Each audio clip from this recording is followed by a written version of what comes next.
Hello everyone. From the very first seconds, the video reveals the shocking moment when the policeman's mother suddenly received the news that her beloved house had been sold by Hyan without her knowing. Her bewildered face and dazed eyes made viewers choke up. What really happened? Who is behind this mysterious incident? The afternoon fell gently. The last sunlight of the day filtered through the gaps between the leaves, covering the unfinished house after the storm like a soft yellow silk. Although the corrugated iron roof was still empty in some places, the walls had not been carefully supported. But that place was still a warm home, a place where there was laughter and people who loved each other to overcome difficulties. The wind blew, carrying the smell of the earth after the rain, cool but pleasant. There was no longer the sound of hammers and drills like in the morning. Mr. Hang, the breadwinner of the family, after trying to temporarily cover the roof with a few corrugated iron sheets, quietly changed into his uniform and left home to go to the office to receive his assignment. His job as a police officer did not allow him to take a full day off, even though the house had not yet been completely repaired. He only had time to tell his mother and wife a few words, then got in the car and drove away in the dim afternoon light. Sitting in front of the porch, Mr. Hang's mother-in-law quietly watched her son's figure disappear behind the row of areca trees. Although the house was still in disarray, she felt more at peace than ever, because amidst the destruction and poverty, her family was still together. And she believed that as long as there was love, even if the roof was not finished, it would still be a home, a real home. After Hang left, Sin Na and his mother were also busy preparing to go to the fields to plant corn. Even though the ground was still wet after the storm, they still took advantage of the rare hours of sunshine to replant the crop. The little boy trotted behind, carrying a basket of seeds, his mouth constantly asking questions, making the atmosphere less heavy, warmer, and more hopeful. While Sin Na and his mother went to the fields to plant corn, leaving behind the house that was still unfinished after the storm, in a dark and cold place, behind the solid prison walls, Hang's foster mother was sitting across from another prisoner in a private visiting room. The pale yellow light fell on the cold metal table, reflecting on her sharp eyes, the eyes of someone who had not given up hope and had not forgotten the debts that needed to be paid. The two whispered in the quiet visiting room. "The Western Tunnel will take 2 more days," the prisoner said softly. "We'll do it on shift change night." Hang's foster mother nodded slightly, but her eyes were downcast, heavy. A strange premonition passed through her, sending a chill down her spine. "What's wrong?" the other asked. "It's been almost a month. Hyan hasn't come," she replied, her voice dry. "She held my house papers. I trusted her. And now, she's gone."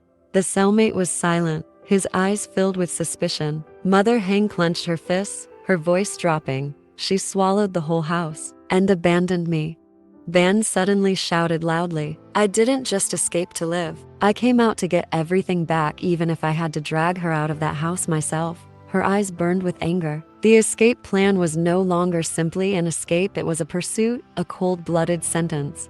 The cellmate slightly curled his lips, saying meaningfully, "Or, did Hyan sell the house? Now she must be living happily with your money." The words were like pouring oil on the fire. Hang's foster mother's eyes were red, her hands clenched, her voice hissed through her teeth. "If she dares to do that, I will personally drag her out of the house, even if I have to crawl on the dirty ground." Just as the atmosphere in the visiting room became stifling, the heavy iron door outside suddenly opened. The sound of a key turning rang out, and then a figure walked in. It was Hang, wearing a prison guard's uniform, her face cold as ice. He approached, glanced at the two prisoners, and said softly, "Time to work. Prepare to go to the yard."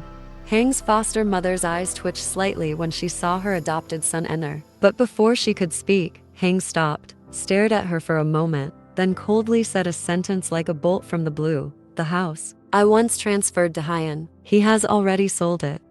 The space seemed to freeze. Hang's foster mother's eyes widened. Her whole body froze as if frozen. What?" she whispered, her voice broken. Her eyes were panicked. She shook her head repeatedly, not believing what she had just heard. "No, it can't be. He promised. He said he would keep it for me. He's the one I trust the most." Hang's foster mother shouted, "Tell me clearly, did Hyan really sell the house? How?" "I transferred it to her to keep for me, not to let her. To let her betray me like that." She was dizzy, her eyes red, her breathing rapid. "Did she dare to sign?" Was there any paperwork? Or was it just a fabrication? I don't believe it. I can't believe it. Foster mother still shouted after her, full of pain.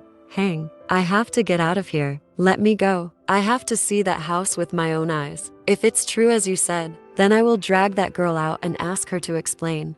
Her voice was harsh, like a sentence. If Hyan betrayed me, then she doesn't know. Who is the person she just dared to touch? Hang's voice lowered, but she couldn't hide her tension. Mom, you have to stay here to serve your sentence. I don't have the right to release you, and no one has the right to release you just because of personal matters. I just want to tell you the truth, so you can prepare yourself mentally.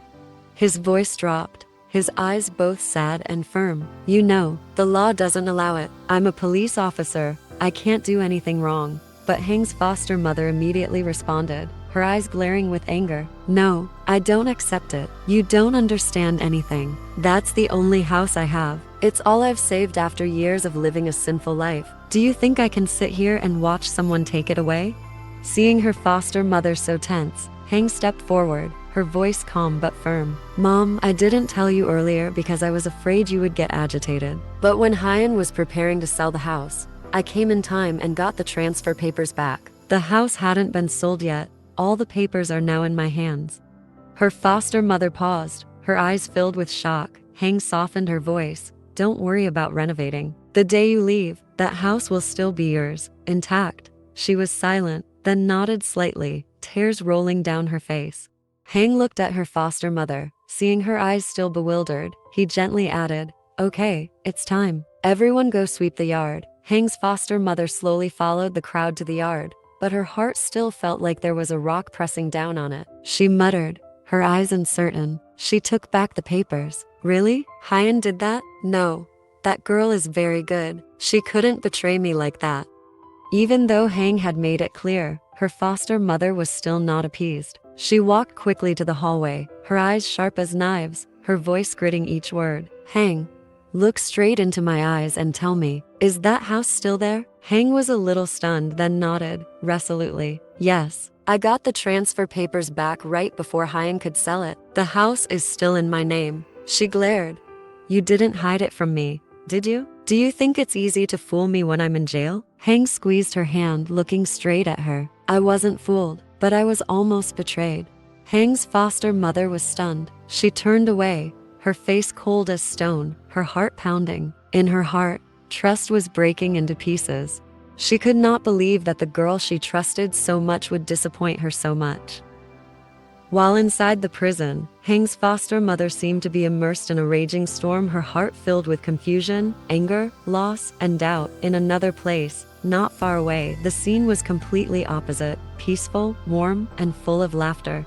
In the middle of the cornfield that had just been plowed after the storm, the afternoon sunlight gently poured down on the new rows of soil, sparkling like a layer of honey. Sin Not, his biological mother, and his young son were busily sowing seeds, their faces covered in mud, but their eyes shining with simple joy.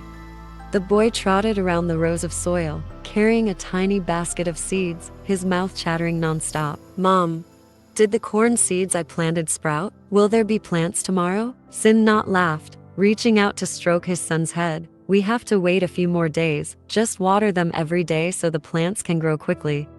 After an afternoon of hard work under the pale sunlight, the three of them, Sin Not, his mother and his son, finally finished planting the last rows of corn. Everyone was sweating profusely. Their hands and feet were covered in mud, but their faces were radiant with joy.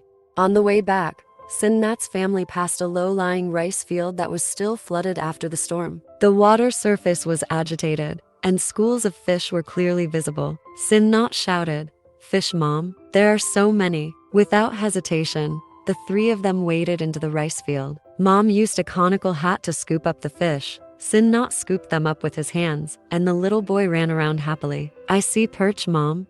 In no time, the bamboo basket was full of perch, climbing perch, and even a few fat catfish. As it was getting dark, they walked home, discussing what to eat for dinner: braised fish with pepper, sour soup, or grilled fish. While Hang's adoptive mother was torn between suspicion and hatred, the small family here had a peaceful afternoon, filled with laughter and simple happiness.